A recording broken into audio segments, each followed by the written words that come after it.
Está con nosotros Juan Ariel Jiménez, vicepresidente del Partido de la Liberación Dominicana, también es miembro del Comité Político y fue ministro de Economía, Planificación y Desarrollo.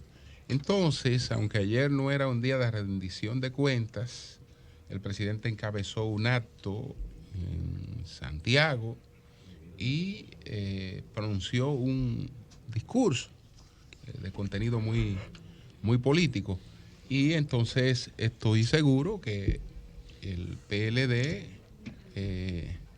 ha evaluado este discurso y tiene algunos aspectos a lo que referirse. Buenos días, adelante. Buenos días, Julio. Buenos días a todos los integrantes de esta cabina y al público que nos escucha. Claro que sí, hemos evaluado el discurso, pero además hemos evaluado qué ha pasado con el pueblo dominicano en estos 2 años. Entonces, quizás iniciar diciendo que nadie le quita al gobierno que hay ciertos logros, ¿eh? Cuando el presidente dice que la economía ha crecido en su Producto Interno Bruto, eso nadie lo niega. Cuando el presidente dice que se desarrolló un plan de vacunación relativamente efectivo, pues tampoco se niega, porque los datos están ahí. Ahora, lo que sí no coincide con la realidad es el exceso de optimismo que tiene el discurso del presidente, porque quien escucha el discurso del presidente ayer entiende que en este país todo está bien y que somos los primeros en todo y que hay que venir incluso desde Suiza a aprender cómo lo hacen los dominicanos. Pero la realidad es que el pueblo dominicano, ¿qué está viviendo? Estaba viviendo un aumento de precios que se ha salido de control, señores. La canasta básica ha aumentado 6.186 pesos en apenas 2 años. Eso es mucho para una persona que tiene, por ejemplo, un salario mínimo de 14,000 pesos. Le ha aumentado 6.186 pesos. Y lo que es más preocupante es que los mayores aumentos se han dado en los productos que más consume. Señores, hasta el aguacate se ha duplicado de precio según informaciones del Banco Central, ¿eh? Porque esto no es como a veces quiere decir el gobierno, el pollo está a 37, el pollo está a 59. Luego todo el mundo va al supermercado, al colmado y ve que no es verdad. Y volvamos a hablar de la verdad. Entonces, cuando, según el mismo Banco Central, las carnes, carne de pollo, carne de res, carne de cerdo, acumulan incrementos entre el 36 y 56%. Señores, la electricidad. Pero la factura eléctrica. ¿Ustedes saben lo que es en medio de tantos apagones aumentarle la factura al dominicano? Entonces yo creo que ahí quizás hace falta un poco de humildad y de decir, señores, miren, las cosas no están bien, pero estamos trabajando, invitamos a todos los sectores a que pongamos de nuestra parte. Insisto, yo le di 7 recomendaciones, lo hice por escrito. Un mes después le di 2 recomendaciones más. Entonces, ese exceso de optimismo no se corresponde, como decía Eury anteriormente, no se corresponde con la realidad, pero Eury tampoco se corresponde con los mismos datos que los organismos oficiales publican. Entonces yo creo... Tú dijiste, por ejemplo, que en el caso de los empleos, el Banco Central hizo una información y el... Claro, yo voy a explicar el dato de los empleos. ¿Y por qué yo creo que es importante, señor? Insisto, volver a retornar a la verdad. ¿Por qué? Porque si no hablamos la verdad, no se diseñan buenas políticas públicas. Y siempre se puede pintar un país tergiversando los datos, que llene el ego de los funcionarios, pero eso no mejora la calidad de vida de la gente. Cuando uno va a los datos del Banco Central y compara la última estadística disponible, enero-marzo 2022, con cada trimestre de 2019, con cualquier momento, con el promedio, con lo que usted quiera, estamos todavía por debajo, salvo si la comparación es con el tercer trimestre. Último trimestre prepandemia, octubre-diciembre, por debajo. 76.077 empleos menos. Si lo compara con enero-marzo 2019, 5.286 empleos menos. Y así si lo compara con el segundo trimestre, con cualquier comparación, todavía estamos muy por debajo. O sea que no es cierto lo que dijo el presidente de que ya se han llenado todos los empleos que se perdieron. No es cierto, y el mismo dato del Banco Central lo confirma. Ahora, Eury, yo te voy a decir qué hacen, porque es que, qué pena que desde el oficialismo venga una manipulación de las cifras. Insisto, retomar la verdad. ¿Y tú sabes por qué? Porque es que Donald Trump puso de moda la posverdad. Entonces, lamentablemente, ya en política uno dice cualquier cosa y atento a bots en las redes, entonces se puede volver tendencia. pero eso no cambia las condiciones de vida de la gente. Y no pasaba antes, Juan Ariel, cuando también esa manipulación de la comunicación, porque alguien sí tuvo organizado en este país, si algún gobierno tuvo organizado el modelo de propaganda del doctor Goebbels, fue el PLD. ¿Tú sabes, Virgilio, qué pasaba antes? Que todo el PRM criticaba las cifras oficiales que hoy celebra. Porque ahí hay informaciones en los periódicos desde el presidente Luis Abinader, su vocero, su ex ministro de Economía, su director de presupuesto, todos decían que los datos del Banco Central eran falsos. Confirman al gobernador y hoy todos los datos del Banco Central son verdaderos. Bueno, ahora no le gusta a ustedes sí los pasaba datos. antes. Ahora no le gusta a ustedes No, los datos. esa es la coherencia. Miren que yo no he dicho, hay un solo dato Tú no, falso pero del Banco Central. Sí, Nunca el partido ha dicho, bueno, hay un dato del Banco Central que sea falso, ni un dato del Ministerio de Hacienda. Lo que yo digo es, vámonos a esos datos. Vámonos a esos datos, comparemos esos datos. Entonces, ¿tú sabes lo que pasa, Eury? Que toman los datos de la Tesorería de la Seguridad Social, que incorpora una amnistía mediante la ley 1320. ¿Tú sabes cuántos estuvieron en la amnistía? 357,000 personas. No es creación de empleo, es regularización. Por eso, la misma TCS en su informe dice, estos datos no pueden ser utilizados para monitorear el mercado laboral. La misma TCS. Insisto, es que es irrespetar a todos los jóvenes que están desempleados, todas las mujeres, porque ahí es que se registra el más alto desempleo, decir que ya se ha recuperado todos los empleos, que estamos mejor que todos los países, y en un caso hasta dijo, aquí los jóvenes tienen más oportunidad que en Suiza. Pintar ese panorama es irrespetar a la gente. Quizás un poquito de humildad. Señores, tenemos una situación económica mundial difícil, cierto, nadie se lo discute. Ellos antes lo discutían. Tenemos los efectos de la pandemia, cierto, pero ¿qué yo les respondería? ¿Por qué la inflación en República Dominicana desde agosto de 2020 hasta julio de 2022 es la más alta de Centroamérica y la cuarta más alta de toda América Latina? Si empezamos a discutir eso, entonces discutiremos cómo mejorar la vida de todas esas familias que están comprando un pollo caro, un plátano caro, una res cara y están pagando una cara factura de la electricidad. Juan Ariel, Tim Kaine, senador de los Estados Unidos, ex candidato vicepresidencial de los Estados Unidos también, elogia los datos económicos que República Dominicana y el modelo de la recién creada Asociación por la Democracia que integra Panamá y Costa Rica. Habla del modelo de la República Dominicana como modelo ejemplo para los países de Latinoamérica. Habla de entre los datos económicos, habla de el dato del crecimiento sostenido que está teniendo la República Dominicana, la creación de empleos, que tú no lo citas, de un modelo que un líder de tu partido, que ya no es líder porque se fue, renegó los preceptos de Bosch también. Pero todavía hay un 25% que dice que la zona franca la zona franca no existía. El modelo de zona franca era una porquería, era una M. Y hoy ese modelo tiene 200,000 empleos. Te pregunto, ¿no es realmente el modelo económico que como Tim Kaine, otras personalidades han elogiado, no es el modelo económico de la República Dominicana un modelo a seguir? Virgilio, yo te respondería con otra pregunta. ¿Se gobierna para elogios en el extranjero o se gobierna para mejorar las condiciones de vida de la gente? No, yo te pregunto. ¿Tú crees que un dominicano, no, y yo te voy a responder, ¿tú crees que un dominicano que va al supermercado, que va al colmado, que ve que no le dan los recursos, se siente bien que el gobierno le diga, pero alguien del extranjero me elogia? No. Hablemos de los dominicanos, porque esos somos los que estamos aquí. República Dominicana viene recibiendo elogios del extranjero desde que tiene 5 décadas con el crecimiento más alto de América Latina. Entonces, eso no es nada nuevo. Incluso miren que yo lo admito. Qué bueno que sigue el crecimiento económico. No lo estoy negando. Ahora, lo que sí digo es, y esto no lo tiene que decir nadie del extranjero, eso lo dice cualquier dominicano en su día a día.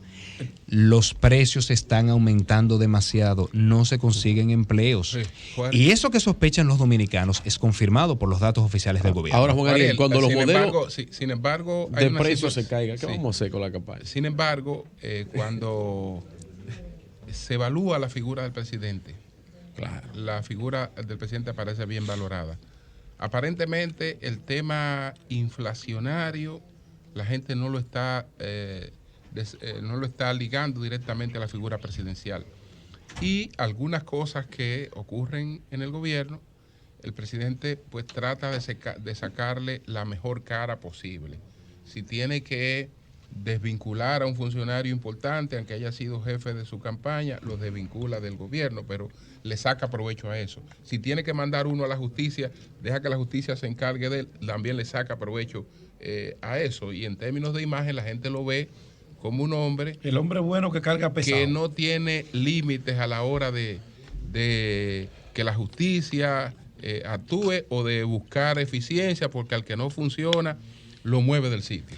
Bueno, ya tú has usado el verbo correcto, lo mueve, porque lo que hizo fue ante un escándalo de corrupción de los medios de comunicación, porque yo me pregunto, ¿y las denuncias que hacía el director de compras y contrataciones?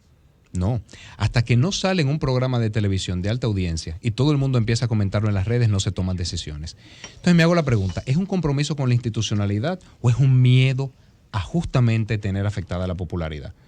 Porque la política no se trata, señores, de que haya popularidad. La política se trata de discutir cómo mejorar la calidad de vida de la gente. Nosotros los políticos somos medios, no fines. Entonces, cuando uno ve un gobierno que, por ejemplo, en el día de ayer hace ese despliegue de recursos en una alocución que no era rendición de cuentas, porque todos sabemos que no era rendición de cuentas. Como lo hizo el año pasado, que por cierto, debo reconocer algo positivo del gobierno. En este año solamente fue el presidente, el año pasado fueron todos los ministros que hicieron su propia rendición de cuentas. Entonces yo me digo, ¿estamos yendo a la política de llenar el ego o tenemos que devolvernos a la política de mejorar la calidad de vida de la gente? Porque eso es lo que importa. Entonces, tú dices, por ejemplo, manda a la justicia. Claro, ha destituido más de 20 funcionarios y uno solo está siendo investigado. Entonces, una cosa es el discurso y otra cosa es la realidad. ¿Qué ha pasado con las denuncias de corrupción? Por ejemplo, en Pinta tu Casa, por ejemplo, en Supérate. Y ojo, yo sé que en los casos del PLD, viendo el pasado, también nosotros tenemos que admitir que fallamos con la institucionalidad, que no estuvimos a la altura de lo que exigía la población. Qué bueno que tú lo reconoces. No, claro, Virgilio, porque es que yo no pretendo pintar una Suiza que no existe. Yo creo que uno, hablando la verdad... Ni un Nueva York. No, tampoco. ¿Alguna Entonces, vez hubo un Nueva York? No. Chiquito. Sí, pero le dejó el metro que hoy ellos están haciendo la tercera vía. No, Pedro, te doy otro dato, Pedro. No, mira, déjeme dar un dato de Pedro. Y además comparan el presupuesto del metro, un metro soterrado bajo tierra con uno por arriba. Cable a manejo de los datos para buscar la popularidad y no para mejorar la calidad de vida de la gente. ¿Y por qué no te refieres a los parqueos y el costo de los parqueos? No, pero está ahí también, pero Bauta te dijo ahorita. ¿Y por qué tú no le contestaste a Bauta cuando Bauta estaba ahí? Él dijo lo que el senador se hizo con los millones. Pero él no me respondió. El oficio administrativo. Por los parqueos, yo lo respondo, Virgilio. Los parqueos costó cada uno. Oye, cada estacionamiento, no lo dije yo.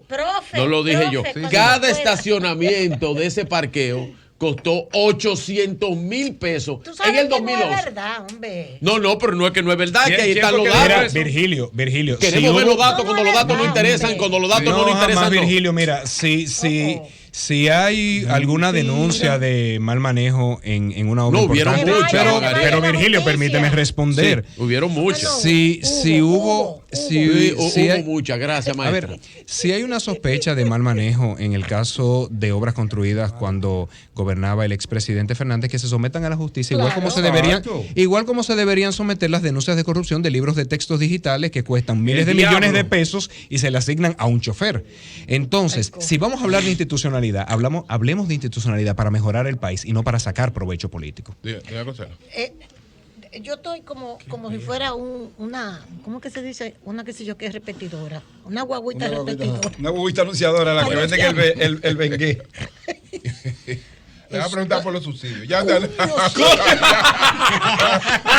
sorpresa. Usted está como él y con Margarita. Eso es obvio. Es obvio. Es verdad. Yo le permito esa obviedad. Gracias. Permítame de Margarita. No, yo vengo con ese tema señores. Estoy altamente preocupada. 50,000 a 60,000 millones para arreglar el presupuesto se necesita. Dice Rijo, director de presupuesto. Está aquí. No me lo estoy inventando. No se habla de reforma fiscal. ¿Cómo? ¿Pero de dónde vamos a sacar esos cuartos? Porque yo entiendo los programas de ayuda a los más débiles, todo. Pero ¿de dónde vamos a sacar entre 50.000 y 60.000 millones para el presupuesto ahora adicional? Es una excelente pregunta porque a mí hay números que no me cuadran. Si nosotros vemos los datos de la deuda del gobierno ha aumentado 12.653 millones de dólares en 2 años. Por cierto, ¿recuerdan tantas críticas a la deuda que hicieron en oposición y hoy son los campeones del endeudamiento? Entonces dicen, es por un tema del COVID. Señores, si vamos a las informaciones de la misma dirección de presupuesto, todas informaciones oficiales, solamente 1 de cada 4 pesos que nos hemos endeudado han sido usados en COVID, tanto para salud como para subsidios sociales. ¿Dónde está el resto de dinero? Uno solo de cada 4 pesos. Pudiera aburrirte dando el número completo, pero 609 millones de dólares en salud y 1.810 millones de dólares en subsidios sociales. Que está en las reservas, la reserva del Banco Central internacionales. Bueno, justamente. Que por eso esas reservas son las más grandes en términos históricos. Tú has dado en la clave, Julio, cuando se habla del aumento de las reservas, eso es simplemente endeudamiento, con una diferencia. Nos endeudamos a tasa más alta de la que podemos invertir en las reservas. Entonces, el gobierno está gastando millones. Se está pagando intereses por tener dinero guardado. Obviamente, por tener dinero guardado. Entonces, eso es lo que digo, que no me cuadra porque hoy sale esa información de que se necesitan entre 40.000 y 50.000 millones de pesos más. Si tenemos mucho endeudamiento que ni se ha usado en COVID, pero otra cosa, tampoco se ha usado en inversión en infraestructura. Exacto. Promesas y más promesas. Pero cuando uno ve los datos de la ejecución presupuestaria, solamente el 29% de toda la deuda ha sido usada en gasto de infraestructura. Contrario a los gobiernos pasados, como dicen los señores del pasado, que gastaban casi 100% del endeudamiento en inversión en infraestructura. Por eso, obviamente, mal que bien, otros gobiernos pueden exhibir aulas, pueden exhibir Punta Catalina, pueden exhibir los metros, pueden exhibir los teleféricos, y este gobierno exhibe anuncios, promesas y primeros Picassos. O sea, hay que Juan hacer Ariel, reforma fiscal. Va a haber que hacer reforma fiscal. Depende de qué es reforma fiscal, porque justamente revisando el discurso del año pasado del presidente Abinader, una de las promesas que hizo era una reforma fiscal para disminuir impuestos. Sí. De hecho, hizo una locución diciendo, vamos a presentar una reforma fiscal para disminuir impuestos. No hemos quedado esperándola. ¿Y saben por qué él dice eso? Porque en su programa de gobierno, en la página 185, porque por cierto me lo sé, el programa de gobierno de Luis Abinader, en la página 185 y 186, en el cuadro dice que había 230.000 millones de pesos que ellos habían identificado de gasto innecesario que ellos iban a redireccionar para mejorar la calidad de vida de la gente y que por eso no se necesitaba el endeudamiento externo que tanto criticaban. ¿Ustedes han visto una reducción de gasto? Porque lo que yo he visto es un aumento de la nómina. Déjeme darle un datico de la nómina. Déjeme darle un dato de la nómina. Ustedes saben la cantidad de empleados públicos con salarios por encima de 50.000 pesos. Han pasado de cerca de 47.000 en julio de 2020 a 160.000 en julio de 2022. De 47.000 a 160.000 los empleados que tienen salario de más de 50.000 pesos, o sea, los altos salarios. 3 veces más. Casi 4 veces más, Julio. ¿Ustedes saben cuánto ha aumentado el gasto de nómina? 400 a 800 el salario de un superintendente, hay aumento de nómina. El vicesuperintendente. A mí me interesaría. Perdón, Virgilio, ver un jueguito. Perdón, Virgilio, y termino mi idea. No es que uno aumento del gasto de nómina, 22%. Los asesores, por ejemplo. Le digo algo más. Gasto en publicidad de la presidencia. No, pero eso no se puede hablar porque el gasto de publicidad de la presidencia. No. Era de más de 5.800 millones de pesos. No, Virgilio. Y nunca se ha llegado a ese monto. Virgilio, déjame darte un dato. Y yo no estoy en desacuerdo de eso. Y yo creo que ninguno de los que estamos en esta mesa estamos en desacuerdo. Virgilio, te voy a dar un dato. Ejecución presupuestaria de la DICOM promedio 2012-2019, 103.8 millones de pesos. Sí. El año más alto, 143.6 millones de pesos. Señor, ¿ustedes saben cuánto es el presupuesto de la DICOM ahora? 1.800 millones. No, 1.800 millones de pesos, un solo procedimiento. Un solo procedimiento. No. Supera los 2.000 millones de pesos. Entonces el gobierno dice, y déjeme dar el dato de publicidad. Porque pero que nosotros lo que gastamos fue. Pero Virgilio, es que eso es lo que publica el mismo DICOM en ejecución presupuestaria. Pero espérate, porque él no tiene la palabra absoluta. Yo le estoy dando chance como invitado. Virgilio, entra a la página. Tú hablas de oído. De ejecución presupuestaria. Él no habla de oído. Él no habla de oído. Él es hermano de uno de los mejores economistas. Olvídate Olvídate que ninguno de los que estamos en esta cabina somos pendejos. No, ahora Virgilio, déjame darte un dato. Déjame darte un dato. No, miren, señores, porque es uso de los números. El gobierno dice, se está gastando menos en publicidad. Ustedes saben la verdad, que el Ministerio de Turismo ha gastado menos en publicidad en el exterior. Y eso es lo que explica que el gobierno celebra, se está gastando menos en publicidad, pero la publicidad aquí del país, sobre todo la de presidencia, que tiene un contenido más político, la publicidad de presidencia se ha aumentado un 200%. Eso no es cierto. Pero Virgilio, entra los datos. Si tú quieres de verdad, entra los datos y búscalos. Dale el número de la página, Juan Ariel, por favor. Sí, mira, eso no es cierto. Virgilio, en la página de Edicom hay una sección que se llama Transparencia. En Transparencia hay una sección que se llama Ejecución Presupuestaria. En Nadie ha gastado más cuarto aquí que el PLD en propaganda. Nadie ha gastado más cuarto en este país que el PLD en propaganda. Desde que salga de Nadie. Y no estoy no quiero ir en desacuerdo con eso, pero nadie ha gastado más cuarto en publicidad y en propaganda de Estado que el gobierno. Y si no, pregúntenle a Joao Santana. En 2 años. ¿Por qué nunca lo mencionan? Ay, hombre. No tiene nada que ver. No tiene nada que ver. No, nada que ver. En 2 años han gastado de los 20 años del PLD. Nada que ver. En publicidad de la presidencia. Gracias, Juan Ariel. Algún día va a escribir los libros de historia cuánto se le pagaba. No, Gracias, Juan Ariel. Simplemente hay que hacer reforma fiscal. Yo creo que tenemos que abocarnos a un pacto Doña, usted fiscal. quiere una reforma, que usted Virgilio, la pero pide déjame todo. responder, Virgilio. Pero qué destino, Margot. Un pacto fiscal, tú hablas. Mira, doña Consuelo, sí, hace Exacto. falta un pacto fiscal. Exacto. Tenemos que reconocer que lo debimos hacer nosotros mismos, pero si ni siquiera el pacto eléctrico pudimos firmar Eso porque es el PRM se opuso. Sí. Entonces hay que hacer un pacto fiscal que se revise todo, los ingresos y que se revisen también los gastos. Muy bien. Cambio y fuera. Eso es todo.